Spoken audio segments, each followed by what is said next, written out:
హరీష్ రావు బయటికి వచ్చి సిగ్గు లేకుండా సుదీర్ఘంగా ఒక ఎమ్మెల్యేగా పనిచేసిన నువ్వు, మంత్రిగా పనిచేసిన నువ్వు, తాటి చెట్టంతా ఎదిగినవు, సోయి లేకుండా ముఖ్యమంత్రి గారిని నోటికి వచ్చినట్టు మాట్లాడుతున్నావు. ఈరోజు నేను కూడా అనగలుగుతా, నీ జాతి ఏంది, నీ బుద్ధి ఏంది, నువ్వు ఏడికెళ్ళి వచ్చినావు, నీ చరిత్ర ఏంది, నీ కుటుంబ చరిత్ర ఏంది, నువ్వు ఏడికెళ్ళి వచ్చినావు, నువ్వు గతంలో finance company, chit fund company పెట్టి ఎవరిని ముంచినావు, ఎవరిని మోసాలు చేసినావు, చరిత్ర తోడుకుంటే దుబాయ్ శేఖర్కి వెళ్ళి మొదలు పెట్టాల్సి వస్తుంది మీ చరిత్ర గురించి మాట్లాడాలంటే. ఎవరినన్నా విమర్శించినప్పుడు ఏ కుర్చీలు ఉన్నారో వారి స్థాయి ఏంది, ఎవరి గురించి మాట్లాడుతున్నామో ఒక ఇంగిత జ్ఞానంతో బాధ్యత గల స్థానంలో ఉన్నప్పుడు బాధ్యతతోటి మాట్లాడాలి.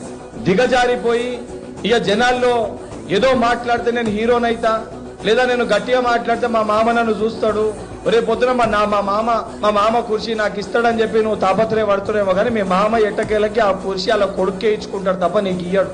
రేపు పొద్దున మీ మామ ఆ కుర్చీ నీకు ఇవ్వకపోతే నువ్వు ఆ పార్టీలో ఉంటావా, లేదా ఇంకో గూటికి పోతావా, లేదా కొత్త దుకాణం తెరుచుకుంటావా, నీదే నీ క్లారిటీ లేదు. ట్రబుల్ షూటర్ అని చెప్పుకుంటారే బాబు, అయినా ఇవాళ నువ్వే ట్రబుల్ ఉన్నావు. నీ మరదలు ప్రతిరోజు నీ యొక్క బండారాన్ని బట్టబయలు చేస్తుంది. నువ్వు ఒక బీసీ నాయకుడిని లేపి మీ మామ పక్కన కూర్చోనికి తాపత్రయ పడుతున్నావు, ఏ రకంగా తపన పడుతున్నావు అని చెప్పి పదే ట్రోల్ చేస్తుంది. ట్రబుల్ షూటర్ అని చెప్పుకుని హరీష్ రావు ఇలా ట్రబుల్ ఉన్నాడు. ఈ రోజు నువ్వు బయటికి వచ్చి మా ముఖ్యమంత్రి గారి గురించి మాట్లాడుతున్నావు. ముఖ్యమంత్రి గారు ఎవరికి ముఖ్యమంత్రి అని చెప్పని అడుగుతున్నావు. మరి నువ్వు పోటీ చేసింది తెలంగాణలో, ఆంధ్రాలో సోయి నీకు లేదా?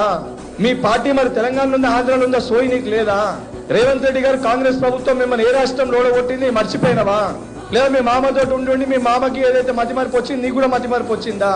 ఈ రోజు రేవంత్ రెడ్డి గారు మీరు 10 ఏళ్లు సోయి లేకుండా రాబందులు లెక్క తెలంగాణ రాష్ట్రాన్ని అడ్డగోలుగా దోచుకుంటే ఆ కష్టాలన్నీ మింగి తెలంగాణ ప్రజల కలల్ని తీర్చనీకి, తెలంగాణ సమస్యల్ని పరిష్కరించనీకి కృషి చేస్తున్న ప్రజానాయకుడు రేవంత్ రెడ్డి గారు. ఈరోజు వాటిని జీర్ణించుకోలేక, తట్టుకోలేక వాళ్ళపైన విషం జిమ్మే ప్రయత్నం చేస్తున్నావు.